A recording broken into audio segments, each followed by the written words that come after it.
Here's the crazy thing. When I started this podcast just a few months ago, I've done zero advertising. And the fact of the matter is that we just hit today 1,400 downloads on this podcast. I just want to say thank you to all those who have been following me on this journey thus far. We only have 15 episodes, and in this case now 16 episodes, and we have 1,400 downloads with all 100% organic traffic. And so the fact that you guys have found this podcast, that you found that you like this podcast, the comments, the emails that I get, all those things from you guys, thank you so much. Please keep those emails coming. If you have questions or anything like that I can help you with as far as when it comes to self-defense, that is what I want to do here. So thanks again. Can't wait to see what'll happen when we actually put out advertising for this podcast. But until then, guys, let's keep the numbers rolling. Keep hitting those likes and comments. And for those that are listening to the podcast and do not know, this podcast episode and the episodes previous are actually YouTube videos. So if you want to actually see my face and see what some of the examples of things I'm talking about, as well as some other content that is up there, including self-defense breakdowns of actual live fighting, then be sure to go to the YouTube channel at Smart Safe Defense, Instagram under the handle at Smart Safe Defense. So with that, guys, once again, thank you so much for all the support so far, and here's to another 1,400 more. So thanks again, guys. See you in this episode.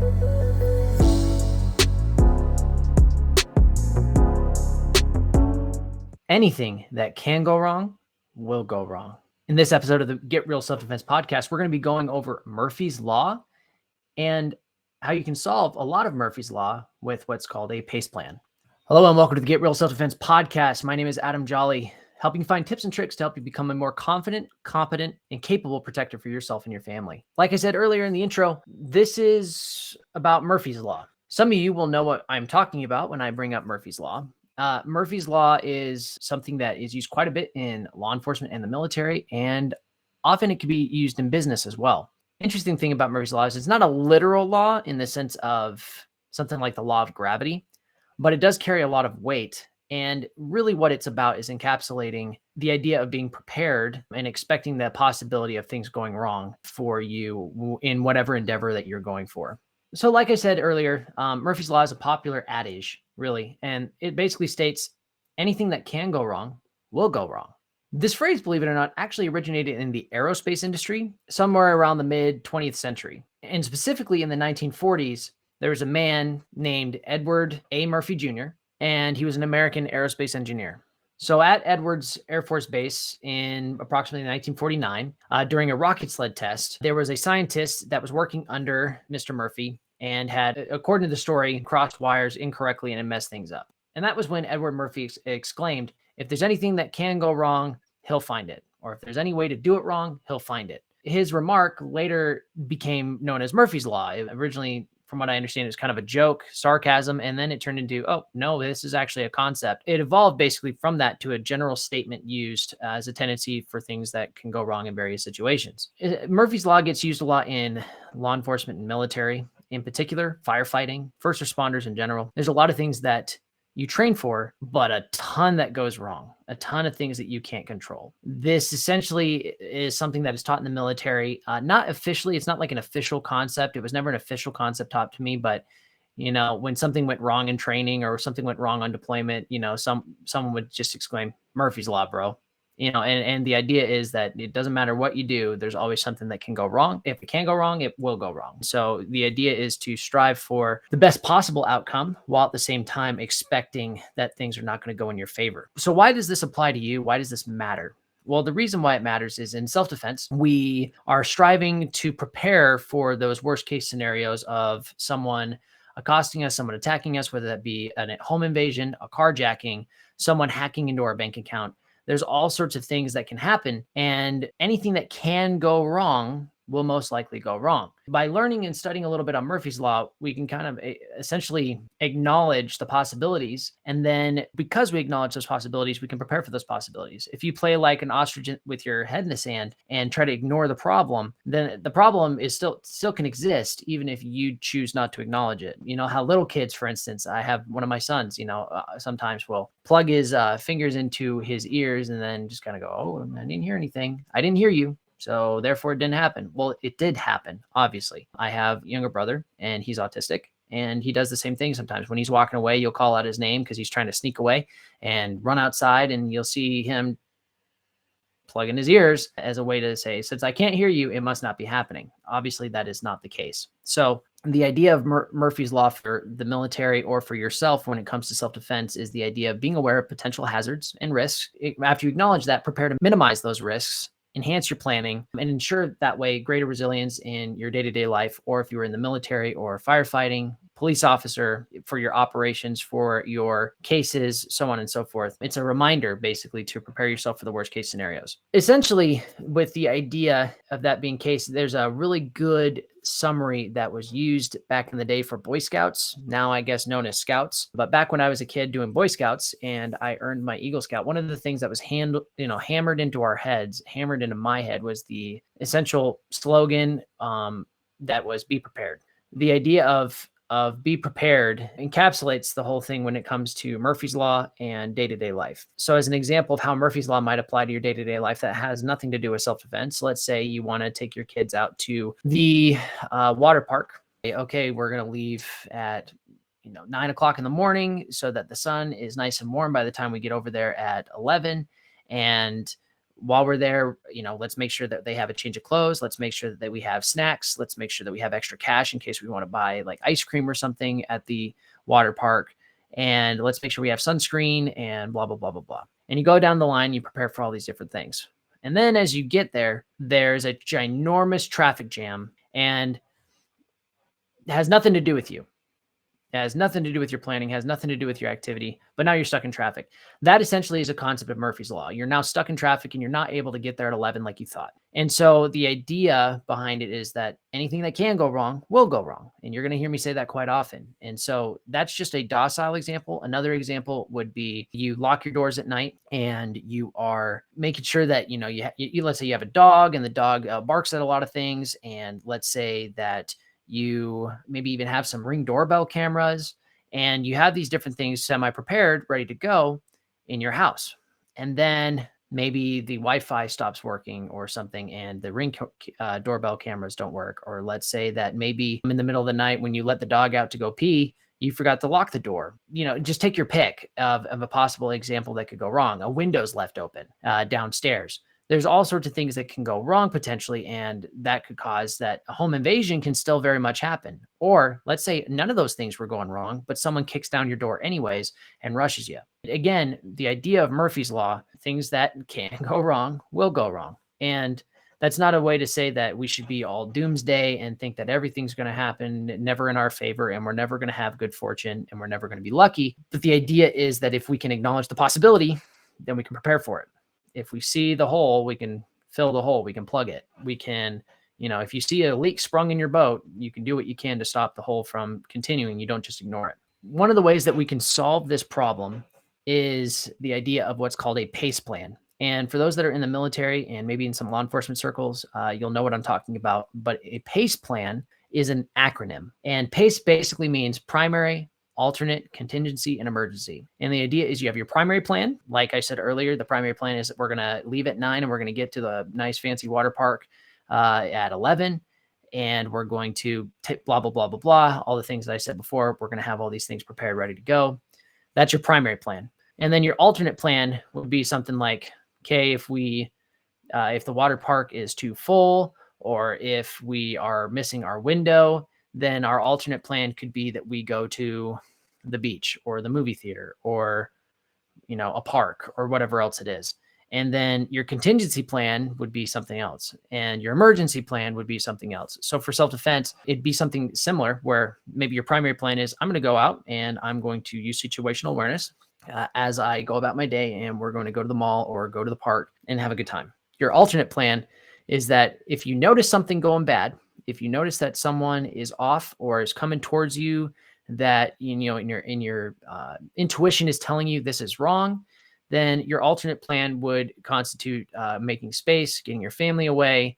If things get worse, your contingency plan is that you're going to basically accost that person, approach that person, get in that person's way so that your family can escape effectively. And then your emergency plan is that you just have to use as much violence as possible to stop that situation. Or let's change it up and say that your emergency situation actually could be something like a mass shooter that your family's caught in the middle of.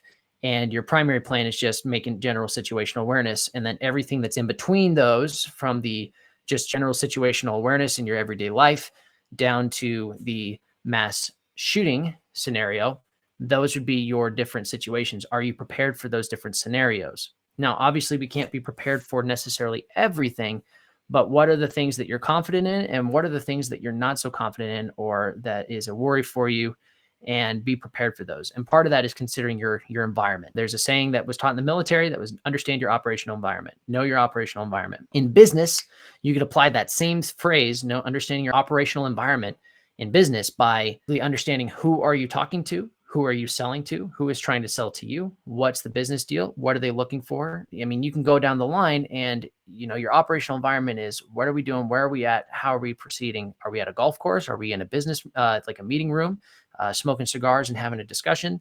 These are all things that you have to understand in your operational environment to proceed. And the same thing goes with self-defense and your pace plan.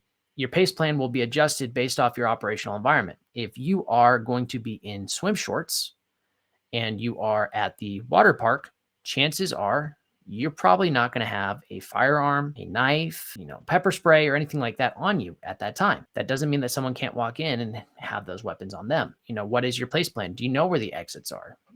Those are the things to consider. What is your primary plan while you're at the water park? What is your alternate plan, your contingency plan, and your emergency plan? And basically each one is, if the primary plan doesn't work, what's the alternate? If your alternate plan doesn't work, what's the contingency? And if the contingency doesn't work, what's your emergency plan? And basically, if you apply the general concept to pace plan and apply it to Murphy's Law, then you start actually creating a system for yourself to where you can start backing up your ability to handle when Murphy's Law rears its ugly head and gets in your face and tries to keep you from doing whatever it is you need to do, whether that be just be left alone, or just go about your day at a water park, or go to a mall, whatever it is, take your pick.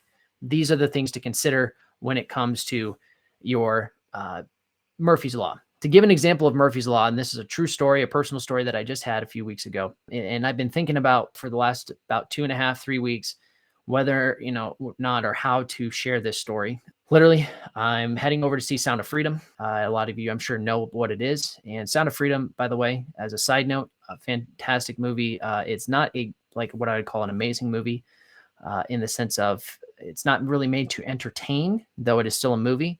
It is made to create awareness. Pretty incredible. Connected to Operation Underground Railroad, which is a nonprofit organization that helps rescue children from human trafficking in particular. Highly recommend, if you haven't seen it, to see it. But the point is that I'm heading over to see that film, and it's an hour away from my house.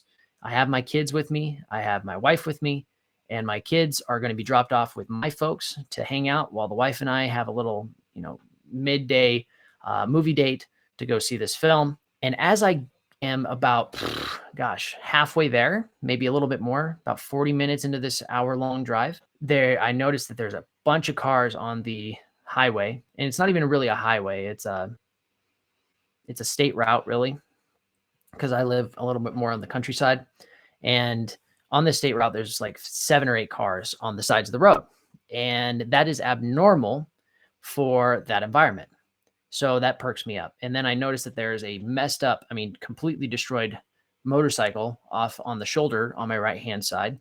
And I noticed that there's a something or other. It was hard to tell at first what that was. But not to get too graphic, there was a person that was in the middle of the road, and there were some people gathered around him. And so what I put together in that assessment, I'm off duty, I'm not working, I'm trying to go to see a movie with my wife. That was my primary plan.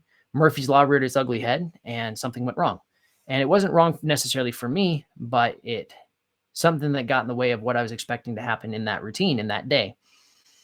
It was a motorcyclist who had gotten into a really bad car accident and was now in the middle of the road, and everybody else was standing around, kind of looking, thinking, freaking out, calling 911, whatever it is.